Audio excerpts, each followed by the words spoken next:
என்கிட்ட முதல்லயே assistant director சொன்னாரு என்ன கேரக்டருங்கன்னு கேட்டேன்.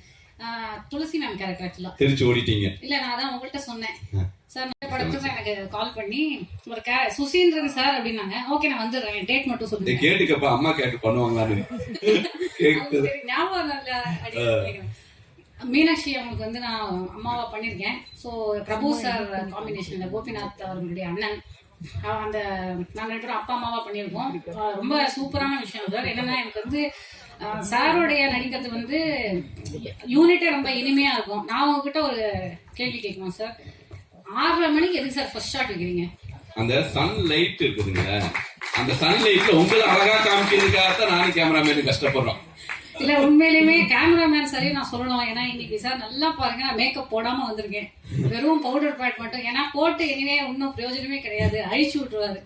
அதனால அவர் வந்து ரொம்ப நேச்சுரலா தான் நான் எல்லாருமே நாங்க பண்ணிருக்கோம். சுசி சாரோட வந்து ரொம்ப இனிமையான அனுபவம். இதுல என்ன தெரியும், அவர் வந்து ரொம்ப எஃபர்ட்லெஸ்ஸா இருந்தது சார் உங்க கூட ஒர்க் பண்றது. அந்த கதையை வந்து நீங்க சொல்ற விதம் அதுலயே நமக்கு வந்து உள்வாங்கிடுவோம். அவர் நீங்க வந்து இப்போ அந்த டெரரா மிரட்டுற நல்லா அதெல்லாம் வந்து அவங்களுக்கு தெரியாது, சிரிச்சுட்டே இருப்பாரு. நல்லா சாப்பிட்டோம், ஒன்னா உட்காந்து டெய்லி வந்து அட்லீஸ்ட் ஒரு 3 வந்துரும் பிரான், அப்புறம் வந்து எல்லாமே சொரா போட்டு எல்லாம் வந்துரும். அதனால நல்ல பிரமாதமான நன்றி ப்ரொடக்ஷன். அதே மாதிரி முருகேசன் சார், கோபி சார் 2 பேருக்கும் நன்றி. அண்ட் முக்கியமா வந்து ப்ரொடியூசர் சொல்லணும். நான் வந்து பல பேசியிருக்கேன், இந்த மீடியா நண்பர்கள் எல்லாருக்கும் தெரியும். பேமெண்ட் வரல நான் பேசிட்டே இருப்பேன். 10 நாள் நான் 9 நாள் தான் சார் நடிச்சேன். 10 நாளைக்கு பேமெண்ட்டை போட்டு விட்டாரு.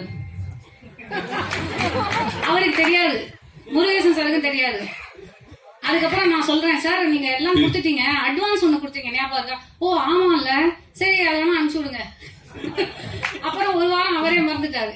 அப்புறம் திருப்பி நான் அவருக்கு முருகேசன் சாருக்கு ரிமைண்ட் பண்றேன், சார் ஒரு பேமெண்ட் இருக்கு சார், அதை போட்டு விட்டுருக்கேன் அப்படின்னாரு. ஹலோ சார் வணக்கம், சாமானியன் படத்தை நான் பண்ணிருக்கேன். அப்புறம் ஹீரோ வந்து ஃபர்ஸ்ட் ஒரே ஒரு சீனோட அவரோட நடிக்கும் போது எனக்கு கொஞ்சம் அவர்கிட்ட ஒரு நர்வஸ்னஸா அவர் இருக்காரோ அப்படின்னு நினைச்சேன். அப்புறம் தான் தெரிஞ்சது அவர் கொஞ்சம் ஷை டைப், அதுதான். அப்புறம் அதுக்கு பாத்தி இல்லையா, அதுக்கப்புறம் புரிஞ்சது அவர் அந்த மாதிரி ஷை டைப்பே கிடையாது, எல்லாரோடையும் ரொம்ப சகஜமா பழகினாரு. பிளஸ் நீங்க இப்ப பாத்திருப்பீங்க, ரொம்ப கேமராக்கு வந்து ரொம்ப camera friendly and he became very very comfortable with the camera through the of course என் பொண்ணா நடிச்சவங்க. And she is a very intelligent and hard working actor. உண்மையா 2K கிட் அப்படிங்கிறதுக்கு அவங்கதான் இது. அவங்களோட எய்ம் என்ன அப்படின்னு நாங்க கேட்டோம். சார் தான் கேட்பாரு, என்னமா ஓகே மேலும் மேலும் நீங்க வளரணும், ஓகே அதை சொல்லலாம். இல்ல இன்னைக்கு ரொம்ப தெளிவா இருக்காங்க. 2K லவ் ஸ்டோரிங்கிறதுல நான் வந்து நான் 80s கிட் சார். நான் 80ல எக்ஸாக்ட்லி 80ல பார்ன்.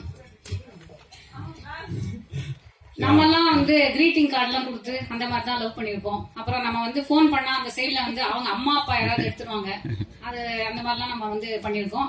இப்ப வந்து பாத்தீங்கன்னா எல்லாம் தெளிவா இருக்காங்க. வீட்டுக்கே கூட்டிட்டு வந்து இவங்கதான் என்னோட கேர்ள் ஃப்ரெண்ட், இவங்கதான் பாய் ஃப்ரெண்ட். வீட்டுக்கே கூட்டிட்டு வந்து பாஸ் விட்டுன்னு நான் பதட்டமாயிட்டேன். இல்ல அதுக்கு வேற மாதிரி போறாங்க.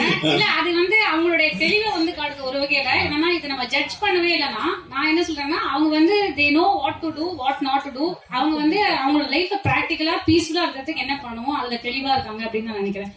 அந்த தெளிவு என்னோட ஜெனரேஷன்ல இல்ல, அதுவும் வெரி வெரி சேட்.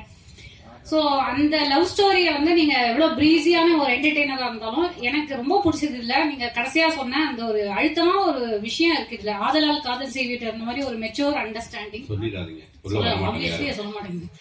அந்த மாதிரி வந்து ஒரு அழுத்தமான ஒரு புரிதல் இருக்கு ரிலேஷன்ஷிப்ஸ பத்தினா. இன்னைக்கு இருக்கக்கூடிய கிட்ஸ் பார்வையில அந்த புரிதல் வந்து வரும். I think that will connect with the audience a lot. Thank you madam, thank you so much.